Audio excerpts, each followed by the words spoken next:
BC జపం చేస్తున్న ఆ నాయకునికి ఓబీసీ గౌడ కులానికి చెందిన వ్యక్తి రాష్ట్ర వైద్య ఆరోగ్య శాఖకు చెందిన 104 వాహనాల డ్రైవర్ల రాష్ట్ర సంఘం మాజీ నాయకులు కేశగాని శంకర్రావు గట్టిగా ఇచ్చిపడేశాడు. తనకు ఆ వ్యక్తి దగ్గరికి వెళ్తే ఏ విధంగా అవమానం జరిగిందో పూసగుచ్చినట్లు వివరించారు. మారుమూల ఏజెన్సీ ప్రాంతం నుంచి తన గోడును వెళ్లిబేసుకోవడానికి వెళ్తే సదర్ నాయకుడు ఎలా స్పందించాడో వీడియో రూపంలో తన ఆవేదనను వెలబుచ్చారు. ఖమ్మం జిల్లా కారేపల్లి మండలానికి చెందిన గౌడబిడ్డ కేశగాని శంకర్రావు భద్రాద్రి కొత్తగూడెం జిల్లా వైద్య ఆరోగ్య శాఖలో జరుగుతున్న అవినీతిపై సమాచార హక్కు ద్వారా దరఖాస్తు చేసుకున్నాడు. ఇది నచ్చని అప్పటి డిఎం అండ్ హెచ్ఓ శిరీష తనను విధుల నుంచి టర్మినేట్ చేసినట్లు చెప్పారు. ఆ కారణంగా తనను టెర్మినేట్ చేసిన వైద్యులపై చర్యలు తీసుకోవాలని నిరసనగా ఖమ్మం జిల్లా నుంచి హైదరాబాద్ వరకు పాదయాత్ర చేసి సదరు వ్యక్తికి తన గోడును వెళ్లబోయేగా ఏం కావాలయ్యా నీకొని వ్యంగ్యంగా ప్రశ్నించినట్లు ఆవేదన వెలిబుచ్చారు. ఇలాంటి వ్యక్తి బీసీ సమాజానికి ఏం చేస్తారని ప్రశ్నించాడు.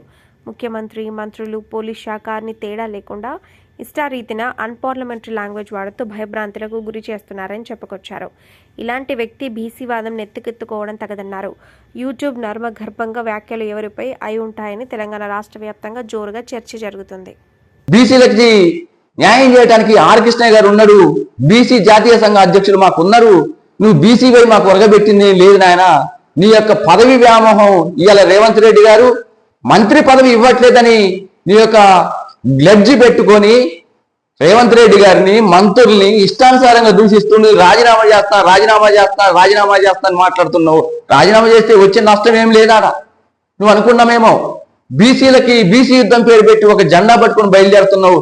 నిన్ను నమ్మే పరిస్థితి లేదు ఇవాళ. ఎందుకు అంటే నేనే స్వయంగా వైద్య ఆరోగ్య శాఖలో సమాచార హక్కు చట్టం ద్వారా సమాచారం అడిగితే నన్ను టర్మినేట్ చేసినందుకు దానికి నిరసనగా ఖమ్మం జిల్లా నుండి హైదరాబాద్ వరకు పాదయాత్ర చేసి కాళ్ళు వాసి కాళ్ళ నొప్పులతో నీ దగ్గరకు వస్తే ఒక బీసీ బిడ్డనై ఉండి నువ్వు నాతోనే ఏమన్నావు? ఏమయ్యా ఏం కావాలి నీకు? నేను చెప్పుకో గడల శ్రీనివాసరావుకి. అదే నువ్వు చేసేది.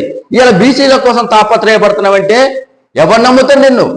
నీ యొక్క స్వార్థ రాజకీయం కోసం బీసీల పేరు చెప్పి నీ యొక్క స్వార్థం కోసం తాపత్రయపడుతున్నవే తప్ప ఇంకోటి కానే కాదు. ఇక్కడ నేను ఫిర్యాది కూడా నడుచుకుంటూ వచ్చిన నువ్వేమన్నా స్పందించినావా?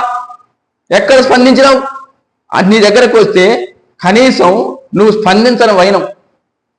ఇలా బీసీల కోసం యుద్ధం చేస్తున్నావు అంటే ఎవరు నమ్ముతారు నిన్ను? ఎవరు నమ్మరు.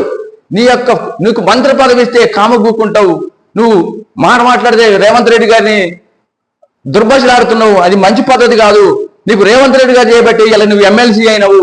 రేవంత్ రెడ్డి గారి దయాదాక్షిణాల మీద నీకు ఎమ్మెల్సీ వచ్చింది తప్ప నీ స్వార్థం కోసం కాదు, నీ బ్యానర్ చూసి కాదు. నేను ఎవరు నమ్మరిక. నువ్వు అనుకున్నామేమో. నిన్ను నమ్మే ప్రసక్తే లేదు తెలంగాణ సమాజం. అంతేకాకుండా నువ్వు దయచేసి బీసీ యుద్ధం అంటే నీతో అయ్యేది లేదు, ఊడేది లేదు, ఉండేది లేదు. నువ్వు బాగా గుర్తుపెట్టుకో దాన్ని. ఊరి కాదు పీరు లేదు నీతోని. ప్రతి ఒక్క ఆఫీసర్ని నువ్వు తులనాడుతున్నావు. అది పద్ధతి కాదు. నీ యొక్క బీసీలకు ఏదైనా చేయదలుచుకుని చేసినాక మాట్లాడు.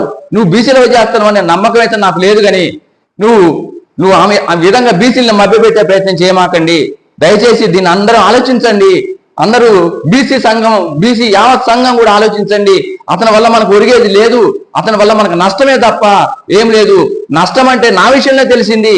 నేను ఖమ్మం జిల్లా నుంచి హైదరాబాద్ వరకు పాదయాత్ర చేసి శరణు కోరితే న్యాయం చేయమని చెప్పిపోతే నువ్వేం చేసినావు? ఏమీ చేయలేని నీకు పదవి వ్యామోహం, పదవి అహంకారం తప్ప నీకు వేరేది లేనే లేదు అని సౌర్యంగా మనవి చేసుకుంటున్నా. అంతేకాకుండా నా ఛానల్ని అందరూ సబ్స్క్రైబ్ చేయండి, షేర్ చేయండి, లైక్ కొట్టండి. నా ఛానల్కి నాకు సపోర్ట్ ఇవ్వండి. దయచేసి అందరూ నాకు సహకారం అందించండి.